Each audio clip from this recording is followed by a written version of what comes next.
하루의 시작을 하나님께 드립니다. 하나님은 우리 마음속에 계십니다. 예수 그리스도의 말씀으로 함께 계시죠. 그러므로 우리 마음을 하나님께서는 감찰하십니다.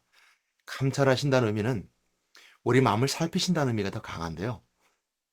오늘 함께 말씀 나눠볼 것은 에베소 1장 18절 말씀, 19절 말씀까지인데 이렇게 서두에 시작하고 있습니다.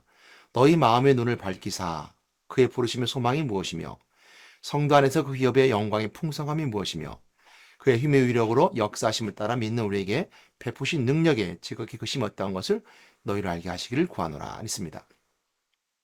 에베소 1장 18절 말씀 서두에 시작하면서 이 말씀하시는 것처럼 너희 마음의 눈을 밝히사, 하나는 우리 마음속에 감찰하실 뿐만 아니라 우리 마음의 눈을 밝힐 때, 우리 마음을 감찰하시고 살필 때 그 이유는 의의 밝음이 있기 때문입니다.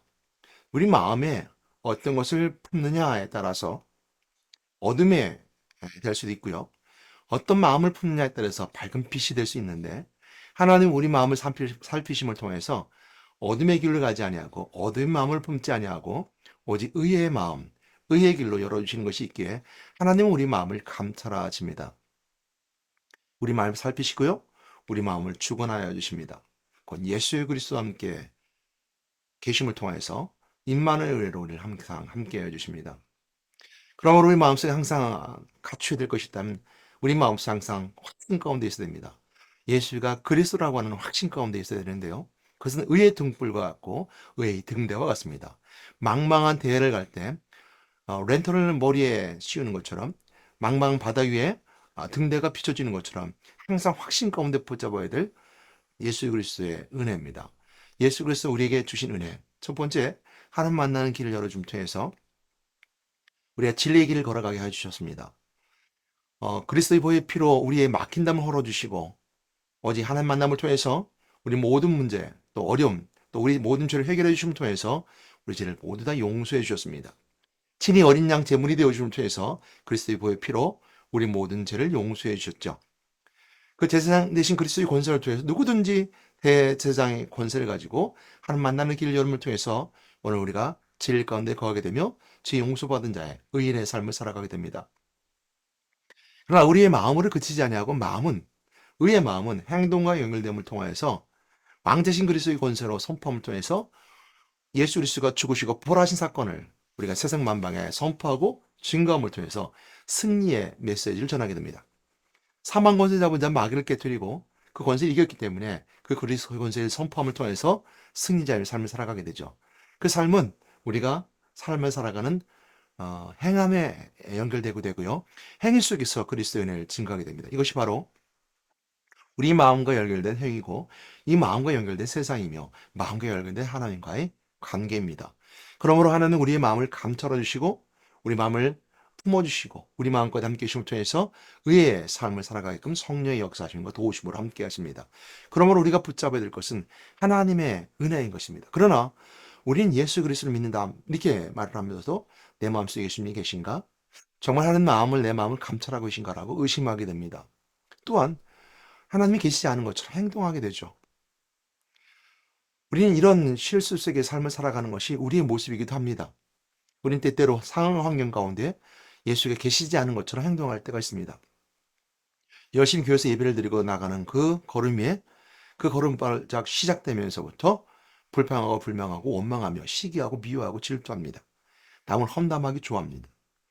우리가 예수 그리스도 우리 안에 있는 것처럼 하나님 나의 마음을 감찰하는 것이 있다면 내가 원망할 때 하나님 내 마음을 보고 계시는데 내가 미워하는 마음이 생길 때 하나님 나를 보고 계시는데 라고 한다면 우리 그런 행동과 그런 마음과 또 그런 시기와 미움과 질투를 품지 않을 것입니다. 그러므로 하나님이 계시지 않은 것처럼 우리 행동할 때 있을 뿐만 아니라 그 시작은 의심하기 때문입니다. 하나님 나에 계신가라는 것이죠. 그러므로 우리가 붙잡아야 될 것은 오늘 에베소 1장 18절 말씀하는 것처럼 내 마음의 눈을 밝히사 그의 부르심의 소망이 무엇이며 하나님이 나를 부르신 소망이 무엇인가? 내 눈을 밝음을 통해서 볼 수 있었던 것은 뭐냐면 하나님 나를 부르셨다는 것에 있습니다. 여러분 부르셨다는 것이 굉장히 큰 의미가 있는데요. 부르시면은 목적이 있는 거거든요. 그 목적은 인생과 연결되게 됩니다. 우리가 부르신다는 것은 에클레시아, 부름받아 모인 분이 교회의 모습이기도 하고요. 부르심의 소망이 무엇인지, 우리를 부르신 데는 목적이 있고 뜻이 있는데 그것이 소망에 연결되게 됩니다. 근데 그것이 소망이 그 안에 그 안에 그냥 멈춰 있는 것이 아니라 하나님의 기업이고, 하나님의 기업으로 부름받은 우리는 하나님의 기업의 성도로서 그 영광의 풍성함으로 우리가 삶을 살아간다는 것에 있습니다. 그러므로 우리는 그 부르심의 소망이 무엇이 한다는 것은 성도 안에서 그 기업의 영광의 풍성함도 무엇인 것을 알 수 있다는 것인데요. 그 인생의 목적이 되고, 그 인생의 목적은 가장 하나님의 주신 은혜 가운데 있었던 은혜의 가치가 있는 겁니다. 우리가 이거를 이제 한편을 놓고 생각해 볼 때 그런 생각해 볼 수 있습니다. 부르셨는데 부르심이 우리가 무슨 의미가 있어요? 라고 말할 수 있죠.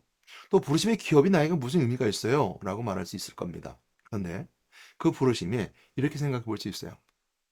내가 열심히 공부를 해갖고 노력을 해서 대기업의 시험을 봤어요. 근데 매번 떨어져요. 근데 어느 날 전화가 왔어요. 우리 회사에 합격했습니다. 라고 할 때 어떻겠습니까? 굉장히 기쁠 때 날듯이 기쁜 것이죠. 이것이 한 예가 될 수 있을지 모르지만 하나님의 부르시면 그 부르시면 기쁨 있는 것이고 인생의 삶에 가장 가치 있는 목적이 되는 것이고 그 부르시면은 하나님이 하신 일들로 부르십니다. 하나님이 하시는 일들은 내가 하는 일이 아니라 하나님 하시는 힘을 통해서 어떤 것으로 그 값어치를 매길 수 없는 거예요. 그렇게 대기업을 가려는 이유가 뭘까요? 대기업은 안정적인 일이 있을지 모르지만 더 큰 것은 그 대기업은 온 세계를 향해서 아니면 더 큰 일을 위해서 내가 담을 수 있고 몸담을 수 있고 내 뜻을 펼칠 수 있는 것이 바로 큰 대기업이기 때문입니다. 물론 우리가 기업에 봤을 뿐만 아니라 학문도 그랬고요.